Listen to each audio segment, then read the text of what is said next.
Howdy folks, New River Troll here. It's been a while since I did any videos, so to give you a little update on our pheasant project we got going on here. George and I got rid of all of our guinea fowl, donated them to my buddy Ron, and then donated some to the lady who worked at the local feed store. She only had two roosters and one hen, so that should help her out. We just got burned out on them. We're just going to focus our attention on the pheasants and the chickens. I'm not going to do any vid on the chickens. Everybody knows what a chicken looks like. That's our dark rooster male ringneck pheasant, but he's called the melanistic mutant variety. He doesn't get the white band on his necks, like that's typical to most of the regular ringnecks.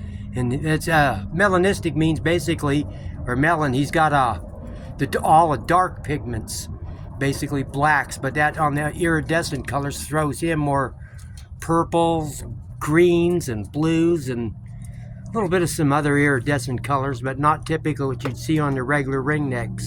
The rest of the birds are all hens. Some chocolate brown ones are melanistic mutant hens. So to get pure of that, we breed him to them. But the other hens in here, the kind of just basic beige colored ones, those are all typical regular ringneck type hens. They're more common. But mixing him with them, you can get a mix. Some will be melanistic mutants, some will be ringnecks, and you might even get a melanistic mutant with a white ring around its neck. So that doesn't matter to us. We're not eating the birds anymore. We just collect them for the eggs. Right now, I've got more than enough hens in here for that one rooster. He could probably take care of them all, but I'm going to try something again different. I'm looking to pick up a Chinese golden pheasant. There's a couple different color morpher varieties in those as well. Or another one that's in the same genus but a different species. I forget what it is. That encompasses the Chinese goldens or whatever. They've got one that's beautiful. It's called a Lady Amherst. And those are intermittently available here around. It's going to take me a minute. I do got a chance to borrow one that I gifted a couple years ago to a buddy of mine, and it's called a Gigi golden pheasant, and it's just a vibrant yellow one. But my buddy Lando, who has that one, he successfully crossbred that with some ringnecks and got some pretty interesting looking hybrids. I've done it the other way around, using a male rooster ringneck to a Chinese golden hen, and got a hybrid, but he more favored ringnecks, but you could still tell they're hybrids.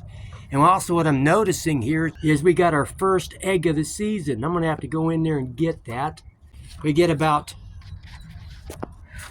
10 more of those, or 15 more of those. I can throw them in my incubator like right now. Anyway, all right, let me see if I can go in here and quietly. See, this is what I don't want. I just want, George can come in here. He's like the pheasant whisperer. You know, they don't get disturbed by him. Hope I can get out. I don't see his little hook thing he uses to get him back out of the cage. One thing about birds is if you start making eye contact with them, I'm turning around. If you make eye contact with the animals, they think you're focusing on them like you're a predator. So if I'd have just turned around and faced them, they might be going all berserk and stuff, flying around. So I'm going to back up to my seat. That's the area where I've designated another new cage. I just haven't gotten off my ass and been able to do it. So now I'm backing into a corner and I'll squat down. And I don't want to panic the birds because pheasants like to fly up. And what it does is they bang their heads in the cage and it causes injury. Here, but anyway, there's the egg I just got. If we're not incubating the eggs, hell, we eat these things too, just like you do a chicken egg. It's nice and cool to the touch. The thing about the eggs is you can save them, collect them for like, at least a dozen days or so, round them all up, and then when you put them in the incubator, that's when it starts the incubation process, and then they all hatch at the same time. That's why most birds typically do it in the wild anyway. They'll lay an egg in their nest and they won't sit on it. And they'll wait till they get the rest of their batch of their eggs laid. And then they'll sit on them. That's what ducks and chickens typically do. It's a cloudy day today. If the sun was shining better, man, he'd just be popping with all those iridescent colors on his feathers or his plumage. Yeah, we got to get out here and get some feed in here. I'll send George out here to do that. He usually comes out here. These are his birds, not mine. Keeps him busy. He's disabled and it occupies his time. I do got some other video that I took the other day when we went over to Ron's. I don't know if I already mentioned it. But when I took over the guinea fowl, he's got an awesome setup, man. I wish I had a setup like that.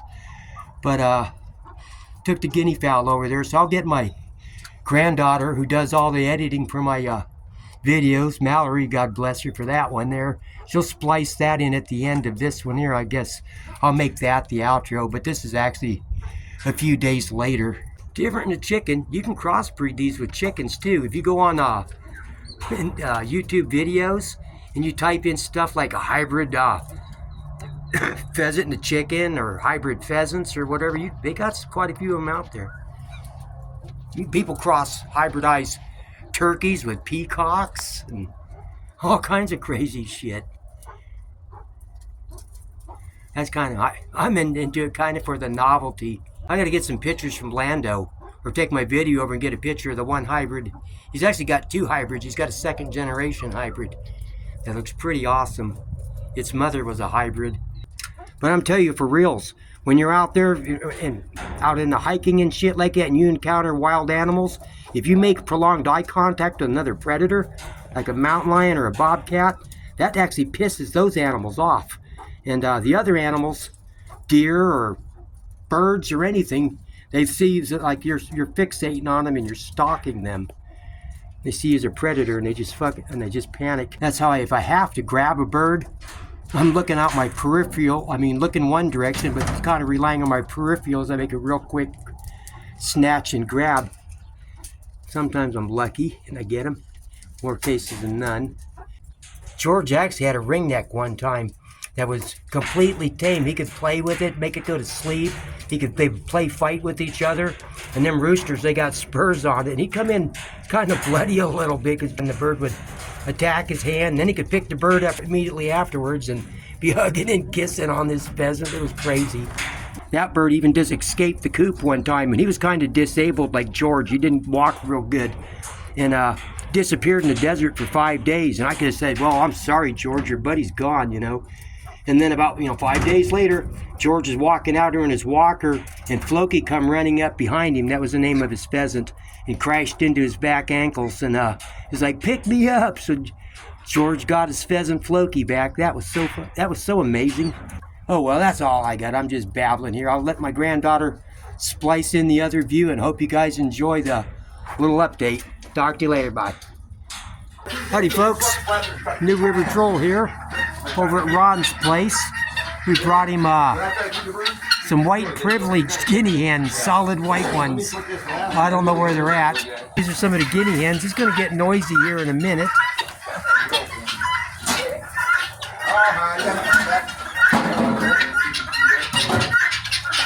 Over here in the coop here. Let me tell you what I told my dad we're laughing at now. Here's a mix for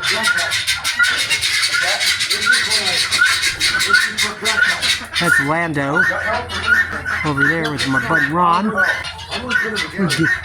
These guinea hens here are gangsta. They're actually pretty damn tame too, or calm for guinea hens. I wouldn't mix it with a mealworm, so get it on your hand. Yeah, if you got something to put it in. Here's the pheasants I gave him. Regular ringneck there. Beautiful ringneck pheasant. One up there at the top there. You should get in the light. He's called a melanistic mute, just another type of a ringneck. This is a view from Ron's place down the hill there. Definitely a good sized coop here.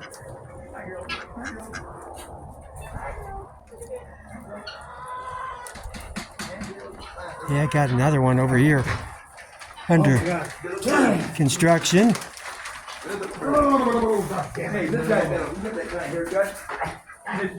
Okay, I see the white guineas there in the back here. You made your dough, but you did. Come look at my duck with a splint. You made your dough. Watch out, girls. Watch out, girls. Look at they're fitting in, Mark. Oh yeah. Oh hell yeah. Here's my little girl with a splint. With a broken leg. Oh, splint. Yeah. She's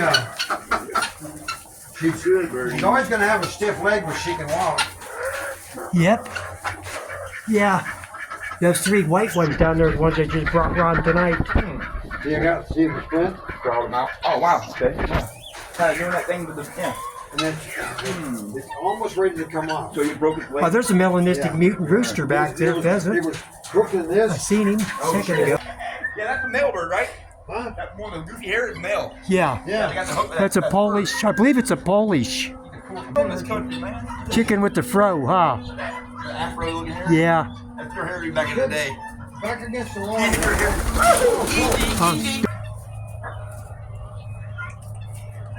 Oh, God, he's so pretty. Look at that tail. Yeah. I can't see him too good. He'll come around. He'll get legs in a minute here. It's cool looking.